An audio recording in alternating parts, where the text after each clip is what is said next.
Coming up on KUJH, many parents are emotional after a Lawrence School Board meeting.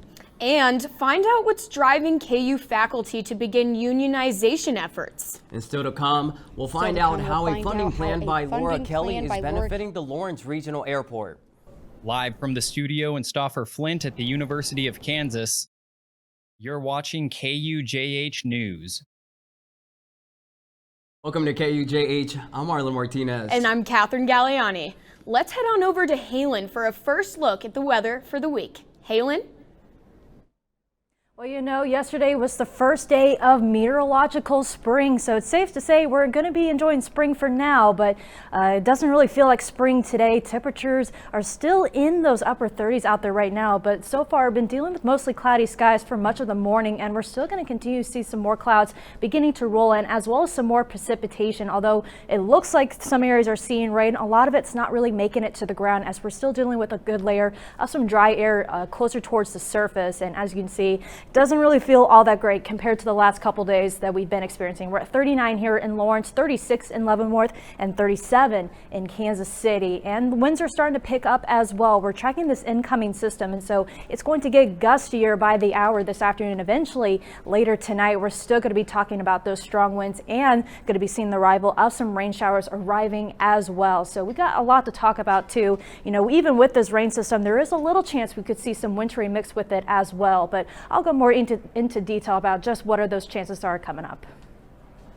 Thanks, Halen. The Lawrence School Board motion to move forward with the budget recommendations that would result in the closure of 2 elementary schools and the repurposing of 1 middle school. KUJH's Dana Nasser is live at Broken Arrow Elementary, where closure hearings will soon take place. Schools having closure meetings following Monday's board decision. 50 staff members will also be cut as a result of the meeting. Parents, students, and teachers gave strong remarks, with the meeting almost lasting until 1 a.m. Monday night. The Lawrence School Board was presented with recommendations by the Futures Planning Committee at a 6-hour meeting on Monday night. Outspoken parents, staff, and students attending the meeting made strong remarks during the 2-hour public comment window regarding the possible closures of Broken Arrow Elementary, Pinckney Elementary, and Woodlawn Elementary, and the repurposing of Liberty Memorial Central Middle School. Anil Kamat and his wife have 4 children, 2 of whom attend Liberty Memorial Central Middle School. Kamat finds the board's decision to close neighborhood schools to be rushed and believes there should be alternatives. I'm just seeing a decision to save this year's budget balance, but the cost going forward, the cost to repair what's going to happen is going to be big. Parents, staff, and students, part of the Save Our Schools initiatives, held a rally outside of Lawrence School District building before the meeting Monday, urging the school board to reconsider going through with these recommendations. Many rallied to urge the board to look for alternatives that are not at the cost of their kids' schools and teachers. Hannah Allison Natale is a para-educator at the Lawrence School and the instructional vice president for Power CWA, a 570-member hourly wage union for Lawrence Public Schools. Hannah, along with many other staff members, also rallied before the meeting and believed that cutting staff is not the answer when administrative wages are so high in the district. We have 320 people that work for between $9.70 an hour and $14 an hour, and a living wage in Lawrence, Kansas is $16 an hour. So we have 400 people that make less than a living wage. Educators like Hannah gave strong remarks during the 6-hour meeting, with concerns that cutting staff and raising pay will only result in bigger workloads for other teachers and a less successful educational outcome for students, with teachers handling bigger class sizes. During public comment, class size growth was also a concern for many parents, believing bigger class sizes will hinder their child's success in the classroom and having a more personal connection with their teachers. Other concerns mentioned frequently by parents were regarding transportation, transition resources for students and families, along with the general disruption to flourishing neighborhood schools and communities. Attendees grew tired and frustrated as the meeting progressed, feeling their concerns were not being heard, and felt the recommendations held a lack of direction for not only where their children will attend next fall, but also how they will adjust to these conditions 2 years post-pandemic. If 3 schools are closing, where are those kids going to go? That's what I'm wondering. In light of the motion, the school board is looking to make new boundary proposals to see where kids will filter into. The district is looking to make the $9 million budget cut by the March 27th meeting. Back to you, Catherine. Thanks, Dana. The board is hoping to fully approve the $9 million budget cut by March 27th. KU is looking to join some major universities around the nation in forming a union for faculty and staff. KUJH's Kyle Mathis has more on the story. Low pay and lack of input from the university, some faculty and academic staff at the University of Kansas are taking steps to unionize. If the United Academics of the University of Kansas receives state approval, it would represent over 1,500 full-time and part-time faculty. We've been working on this, I guess formally for about a year. In November, we reached what was a very important milestone for us. A majority of the faculty here at KU signed a statement of support. And with that strong majority, we decided it was time for us to become public and to actually try to become a legally recognized labor union. Forming a union would give faculty and academic staff the ability to bargain with administration for changes they argue would improve working conditions for educators and learning conditions for students. We will get the ability to bargain with the administration, which we believe will make KU a better place. We believe better decisions will be made. Although the benefits could be substantial, there could still be problems within a union as well. Some thought that their union administrators, or union president, for instance, was not representative, a little distant. That the union felt like a bureaucracy, right? Not a community of people all working for the same goals. The process of officially forming a union is inching closer and closer after a statement of purpose was released imploring other professors to sign. So more than half signed on to the statement of purpose. I don't know the exact count for people that have signed requests for a vote or membership in the American Federation of Teachers. According to Hagel and Oakley, over half of faculty and academic staff at the University of Kansas have signed the Statement of Purposes. Actually, right here behind me is a printout version of the Statement of Purposes for the UAKU.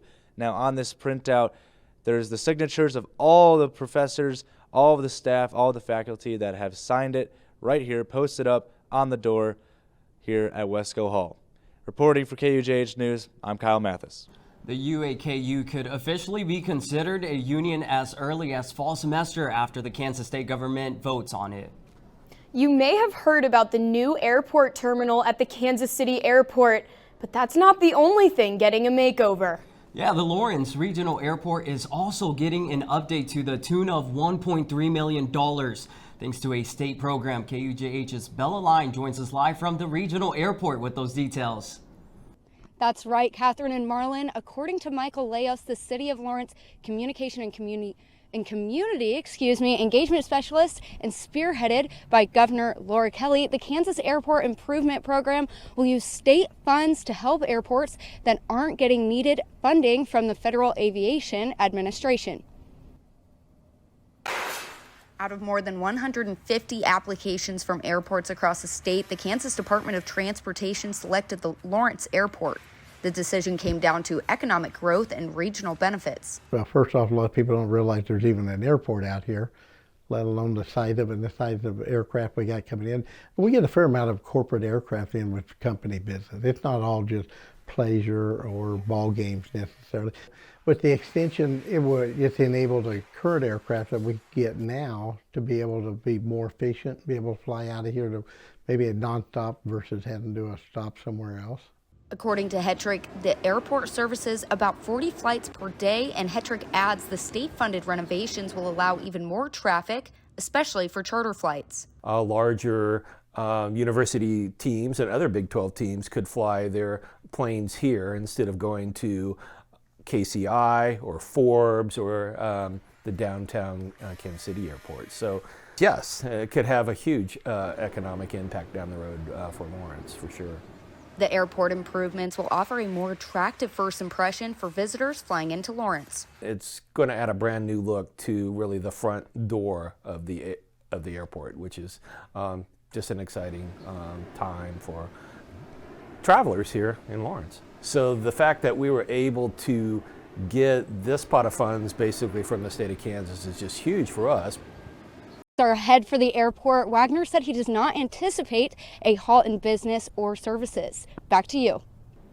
Thanks, Bella. I'm looking forward to seeing what growth the renovations will bring for Lawrence. In Lawrence, residents affected by new bill allowing dogs into restaurants. Coming up next. Thank you. Where you go to college makes a statement about you. This place will become a part of you, your identity for life.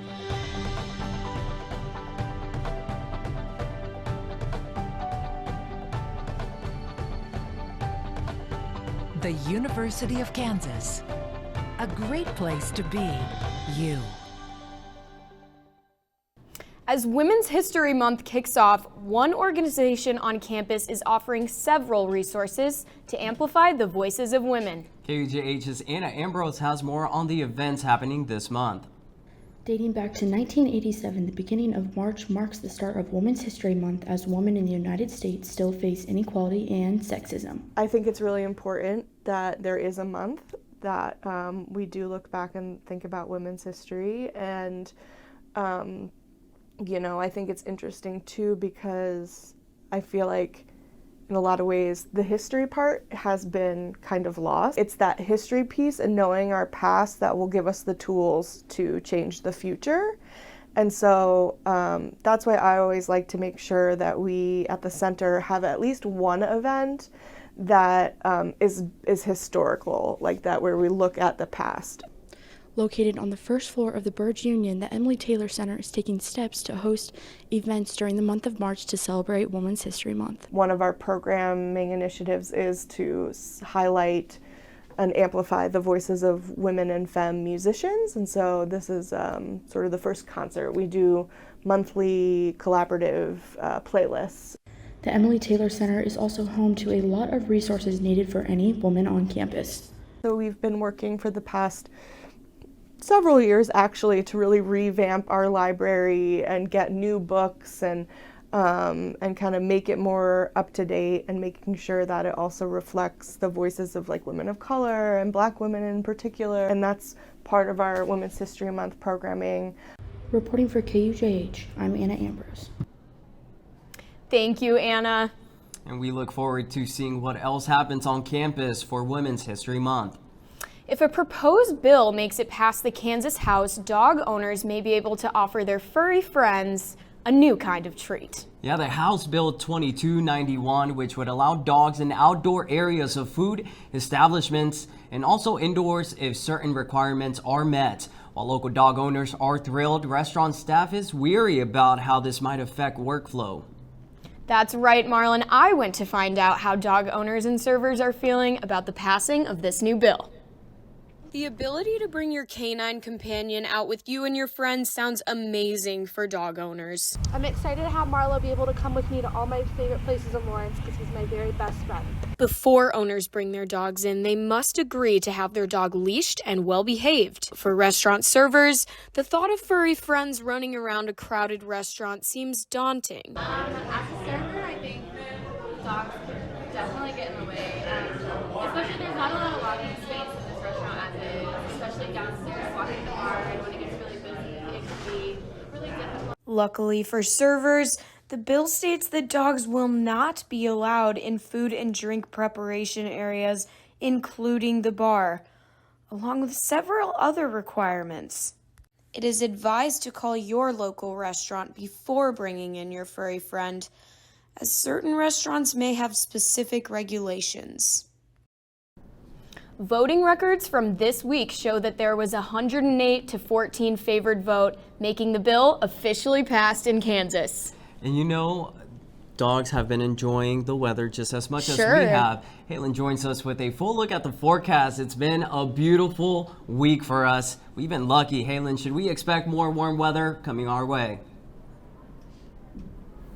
Yeah, so it has been a fantastic, great start first week of spring, but unfortunately it's not going to be feeling like spring for much of today and even a little bit into tomorrow as we're tracking a big system that's going to bring in some cooler air to the region. But looking into the weekend though, spring's going to be coming back full force. But just taking a look outside right now, at least on that satellite and radar, you can see it looks like we're starting to see some precipitation just to the north of Lawrence here, but a lot of it's not making it to the ground because we're still dealing with that dry layer of air. So a lot of that precipitation is just getting evaporated, but we are still expecting to see some rain showers later tonight, especially once we get into late, like probably around between 2 a.m. to eventually about 5 a.m. as we'll see the greatest chance for rain showers. But that system is still well off near the parts of New Mexico and Arizona, and that will continue to cross further to the south and actually will bring a great risk for severe weather further to the south of us. Already got another rare day 4 moderate risk for parts of Texas, Oklahoma, and Arkansas. This is not even just a few days after we already saw another rare day 4 risk in February. So severe weather season has already gotten an early start to the season, or at least severe weather has kicked off quite early this season. But luckily for us, we're not going to be dealing with any severe weather. Rather, we've been kind of in a battle zone between a little bit of some rain and a little bit of some wintry mix going into Friday morning. And the system is still tracking just to the south of us. Now, a lot of models were fighting back and forth if we saw a little bit some more snow or just a little bit some more rain. But the latest today is showing a lot more rain, but I'm still going to not rule out, at least can't rule out still seeing a little bit of some wintry mix going into Friday morning, but even still, it's not going to be lasting too long. Once we get into Friday afternoon, we'll finally see that sun come back out, try to warm us up a little bit, maybe closing in on those upper 40s and maybe even a low 50 in there as well. But it is going to be a very gusty morning, so might have to hold on to the umbrellas very tightly if you're getting ready to hit up those 7 a.m. classes. But even still, shouldn't be too bad of a day. Might be a little bit of a windy and rainier start, but by the afternoon, we're going to be looking pretty good. And then even just going into the weekend, we're still going to be tracking some more warmer weather until once we start looking into next week, where we're going to be starting to see those trends getting a little bit more on the cooler side. But definitely want to get out and enjoy the weekend, as we're going to be seeing the return of possibly some upper 60s going into Sunday, maybe even into Monday. It's going to try to push for those upper 60s as well. Maybe seeing conditions get a little bit more on the windier side, but by the middle of next week, we'll begin to see those cooler trends beginning to settle in, with maybe some precipitation chance as well. But definitely going to be enjoying the spring-like weather for the weekend.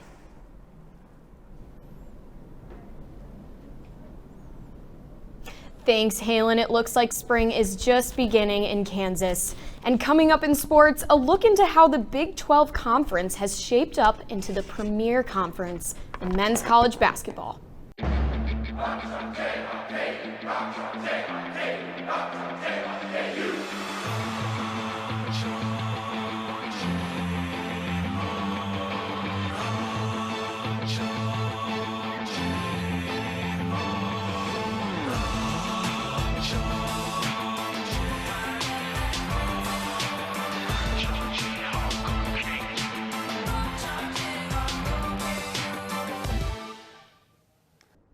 Welcome back to KUJH. I'm Gus Balo. As the calendar turns the page to March, that means postseason play is commencing throughout winter sports, and spring sports are picking it up into high gear. Starting things off, Kansas Track and Field competed in the Big 12 Indoor Championships in Lubbock, Texas over the weekend, with 3 Jayhawks winning conference titles in all. Senior Riley Anderson won the indoor high jump title, while fellow senior Patrick Larison took home his first career shot put title. Junior Erlia Moore won the women's 800 meters as the men's finished 4th as a team, while the women finished 7th. The Jayhawks now prepare for the NCAA Indoor Championships, which take place starting on March 10th.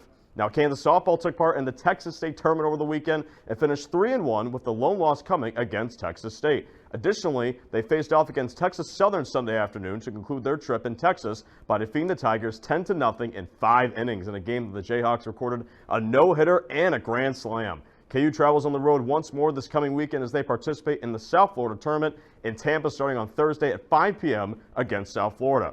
Kansas baseball took 3 out of 4 games against the Oakland Golden Grizzlies over the weekend, improving their record to 5-2 through the first 2 series of the season. The third game of the series featured a 26-3 win for KU, in which Kansas had 7 home runs and scored 12 runs in the 6th inning. The Jayhawks' next series is on the road at Belmont, with first pitch set for Friday at 4 p.m. in Nashville. Kansas women's tennis had a successful weekend after taking down Missouri Friday afternoon and SMU Sunday afternoon. both by a score of 4-0. Kansas next takes on Northwestern in Evanston Friday afternoon at 4:30 p.m. Now moving on over to basketball, Kansas women's basketball defeated Oklahoma State 66-57 at home Sunday, snapping a 3-game losing streak in the process. Junior Chandler Prater led the way with 18 points for KU, while seniors Hyanna Jackson grabbed 21 rebounds to give the Jayhawks a much-needed victory. The Jayhawks finished the regular season with a road matchup at TCU, with tip-off set for 1 p.m. in Fort Worth. Now lastly, Kansas men's basketball took down Texas Tech 67-63 Tuesday night after outgoing seniors Jalen Wilson and Kevin McCullough led the Jayhawks to a 40th consecutive senior night victory. Despite KU leading the game from start to finish, Texas Tech made several late attempts to spark a comeback, but the Jayhawks made several key stops down the stretch to earn a share of the Big 12 regular season title. Now, even though the Jayhawks are in prime position to win their second consecutive Big 12 regular season title outright, it has certainly not been an easy road as they've had to navigate through the toughest conference in men's college basketball. I took a look into how good the Big 12 is this year and how KU has been able to stay out in front of their conference opponents. In men's college basketball, the Big 12 Conference has been consistently ranked as the best conference in the entire country due to all 10 teams capable of defeating any team on any given night. Whether it's lower-ranked Oklahoma knocking off number 2 Alabama or Texas Tech taking down top-ranked Texas, the Big 12 has asserted itself as the premier conference. And although Kansas still leads the conference with 1 game left to go, head coach Bill Self has preached about how anyone in the conference can make a deep postseason run if they can get going on all cylinders. Nobody knows us better than the 9 other schools in our league, and you can say the same thing on the flip side. But I think the league will have prepared all of us to go into the postseason with the mindset that we've at least been battle tested. Through the end of February, Kansas and Texas still maintain their control of the conference, but currently 8 of the 10 teams in the conference are set to make the tournament, exemplifying how deep the Big 12 is top to bottom. Every team, I feel like, is an NCAA tournament team or can be beat or go win a road game in the Big 12, which is hard to do. But, yeah, it's just preparing us for games in late March and, trying to make it to April. As for Kansas, controlling what they can control has been the key throughout navigating this tough conference schedule, and they hope that their tough regular season path will serve them well heading into March. We have the benefit of playing the greatest teams in America every night, and, when it comes to win or go home in the postseason, I feel like we're all battle tested and prepared for a lot of different situations that come in March. Being down at half or being up a lot, and how can you maintain the lead? So we're thankful for our conference, being at the magnitude that it's been at all year. The Jayhawks take on Texas to wrap up the regular season schedule with tip-off set for 3 p.m. Saturday afternoon in Austin, Texas on ESPN. Now, as we talked about, the regular season for KU men's basketball is wrapping up, and KUJH's Marlon Martinez was in attendance at Allen Fieldhouse, where fans and players celebrated an evening of last. Fans packed the court at the prestigious Allen Fieldhouse. Great to be here. We've been here before on senior night, and we won a conference championship the last time.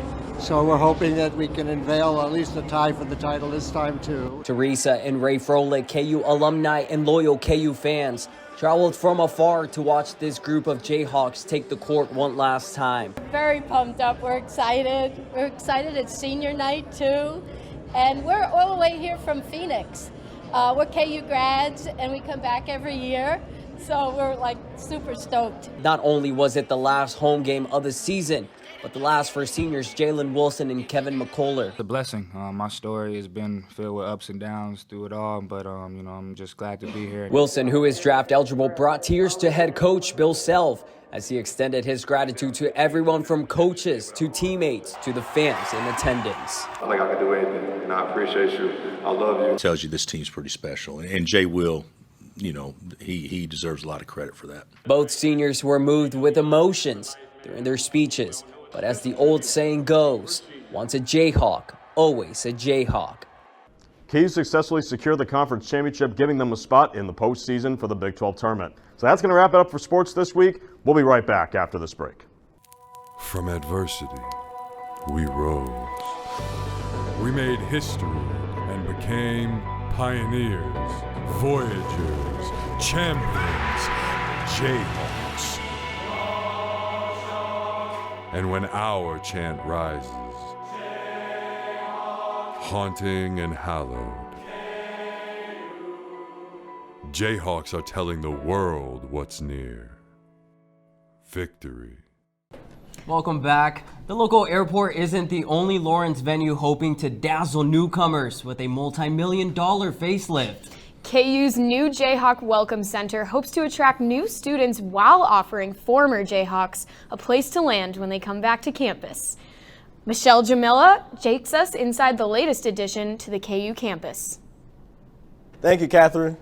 Funded by $21 million in private donations, the Welcome Center seeks to improve the campus visit experience for prospective students.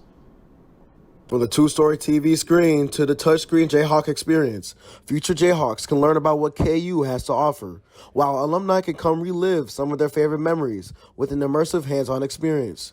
And they can even grab a photo of their visit. So the goal of the building is to house our daily campus visit program as part of the overall recruitment of future Jayhawks to KU. We hope it will have an impact on our recruitment efforts to really showcase amazing technology to future Jayhawks and then give them a presentation, and then they still go out on their walking tour of campus on Jayhawk Boulevard. The building is split into two halves, with the Mission House on one side and the Alumni Association House on the other. However, anyone is welcome. The people that are going to be in the building every day, Monday through Friday, are prospective students and their families. We also want to have a place just for alumni to stop by. So anyone, any campus, any visitor to our community, including our alumni, it's just a great space for them to come check out. So feel free to stop by. We'd love to show you around. More than 2,000 potential Jayhawks have walked through the doors at the new center since February 13th. Lisa and her staff hope to see those numbers grow. Back to you, Catherine.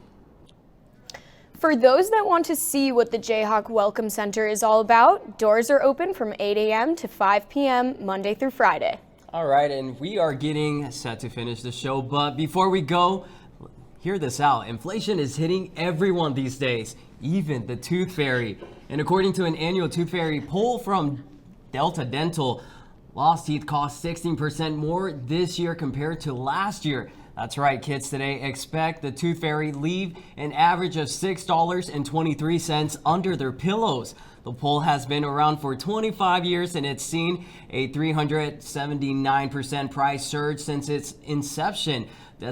Delta Dental says if the trend continues, a lost tooth could be worth $30 in 2048. Wow. What about that? That is something. When I was a kid, I only got a quarter. I got a quarter I only too. got a quarter. So I did how too. are these kids getting $6 for? Inflation, you know?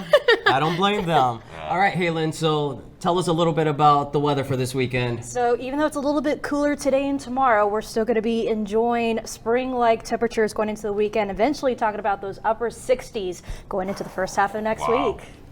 Yeah, and on the sports side, it's March. I texted in a group chat a couple nights ago that it is March. It's one of the best times of the year in sports. Obviously, March Madness is right around the corner.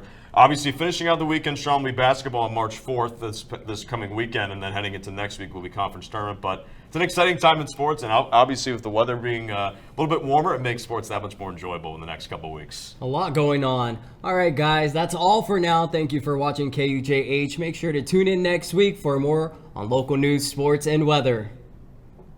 And for more coverage, be sure to follow us on Instagram, Twitter, and TikTok, and visit our website at tv.ku.edu.